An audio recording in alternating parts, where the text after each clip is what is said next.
Welcome to Devanshika stories world. ఇప్పుడు మీరు వినబోతుంది mister Manmatha స్టోరీలోని 3వ భాగం. అది రిచ్ పీపుల్ ఉండే ఏరియా. ఆ ఏరియాలో ఒక విల్లాలోకి దూసుకుంటూ వెళ్ళింది ఆ అమ్మాయి ఉన్న కార్. ఆ కార్ పార్టికోలో ఆగగానే ఆయన ఆ అమ్మాయిని దిగమని చెప్తే ఆ అమ్మాయి బిక్కుబిక్కుమంటూనే కిందకి దిగి వస్తున్నప్పుడు ఆ ఇంటిని చూసి ఆశ్చర్యపోయింది. కాస్త పార్కింగ్ లాట్లో కనిపించిన కార్లు, బైక్లని, సైకిల్స్ని చూస్తూ ఇన్నా అని అనుకుంది. కానీ బయటికి మాత్రం ఎటువంటి ఎక్స్ప్రెషన్ లేకుండా ఉండటానికి కష్టపడుతూ ఆయన వైపు చూసింది. ఆయన నవ్వుతూ పదమ్మా అంటూ గ్రౌండ్ ఫ్లోర్లో ఉన్న లిఫ్ట్ వైపు నడిస్తే, అయ్యో అటు ఎక్కడికండి, ఇటు కదా వెళ్లాల్సిందే అంటూ ఎండ కనిపిస్తున్న వైపు చూపించగానే, అటు సైడ్ అవసరం లేదమ్మా, డైరెక్ట్గా ఇంట్లోకి వెళ్ళొచ్చు, ముందు నువ్వు రా అంటూ అమ్మాయి చేతిని పట్టుకొని లిఫ్ట్లోకి వెళ్ళిన ఆయన ఫస్ట్ ఫ్లోర్లో లిఫ్ట్ ఓపెన్ అయ్యాక బయటికి తీసుకువెళ్తూ, ఈ లిఫ్ట్ ఆల్రెడీ నువ్వు యూజ్ చేసే ఉంటావు కదా అని అంటే, అవును అని అంది ఆ అమ్మాయి కొంచెం భయంగా.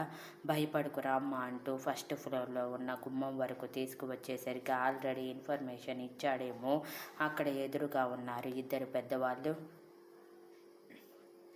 వాళ్ళని చూడటమే చప్పున తలదించుకున్న ఆ అమ్మాయి భయంతో వణికిపోతూ ఉంటే, ఆయన ఈ అమ్మాయి మేడం, సార్ పెళ్లి చేసుకున్న అమ్మాయి అని వాళ్ళతో పెద్ద ఆవిడికి అప్పగించి అక్కడి నుంచి వెళ్ళిపోయాడు. ఆయన వెళ్ళిపోతూ ఉంటే ఆ అమ్మాయి బిక్కుబిక్కుమంటూ ఇప్పుడు వీళ్ళు నన్ను ఏం చేస్తారో ఏమో అని భయపడుతూ ఉండగా, ఆ అమ్మాయిని ఎదురుగా ఉన్న ఇద్దరు ఆడవాళ్ళు పైనుంచి కింద వరకు స్కాన్ చేస్తున్నట్టే చూస్తూ ఉన్నారు. ఆ చూపులకి ఇబ్బందిగా కదిలిన ఆ అమ్మాయి, ఎందుకండి అలా చూస్తున్నారు అని ధైర్యం చేసి అడిగితే, ఏమీ లేదు, నువ్వు ఎలా ఉన్నావు, మా మనవడికి తగ్గ అమ్మాయివా కాదా అని చూస్తున్నానులే, నోరు తెరిచావంటే నా మనవడికి తగ్గదానివని అర్థమయ్యింది. సంతోషం, కనీసం మాట్లాడగలవు అని చెప్పావు అని వెటకారంగా అనటంతో ఆ అమ్మాయి చప్పున తల ఎత్తి చూసింది. కొంచెం నెరిసిన చుట్టుతో నేత చీరలో రాజస ఉట్టిపడుతున్న మొహంతో కనిపిస్తున్న ఆవిడని చూసి చేతులెత్తి మొక్కాలి అనిపించింది ఆ అమ్మాయికి. ఇంతలో తన ఎదురుగా ఉన్న వాళ్ళు తన భర్త ఫ్యామిలీ అని గుర్తుకు వచ్చి భయంతో మరోసారి తలదించగానే, అరే నీకు తలదించి ఎత్తటం ఒక ఆటగా ఉన్నట్టుంది, నన్ను కూడా ఆడమంటావా ఏంటి అని ఆ పెద్ద ఆవిడ వెటకారంగా మరోసారి అనగానే, వద్దండి అని తలపైకెత్తిన ఆ అమ్మాయి బిక్కమొహం వేసుకొని చూస్తూ ఉంటే, నీ మొగుడు ఎక్కడా అని అడిగారు గంభీరంగా ఆ పెద్ద ఆవిడ. ఆయన అంటూ ఎక్కడ ఉన్నారో తెలియకపోవడంతో ఏం చెప్పాలో అర్థం కాక నసుగుతూ ఉంటే, పక్కనే ఉన్న 45 సంవత్సరాల ఆవిడ, అత్తయ్య మీరు ఉండండి, అమ్మాయి బెదిరిపోతుంది అని చెప్తూ ముందు నువ్వు లోపలికి రా అని అన్నారు.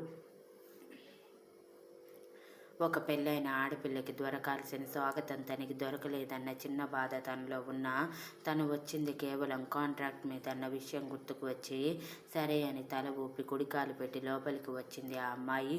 తను లోపలికి రావటమే, నీ పేరేంటి అని ఇంటర్వ్యూ మొదలుపెట్టారు ఆ 45 సంవత్సరాల ఆవిడ, అనగా మన హీరో గారి అమ్మగారు.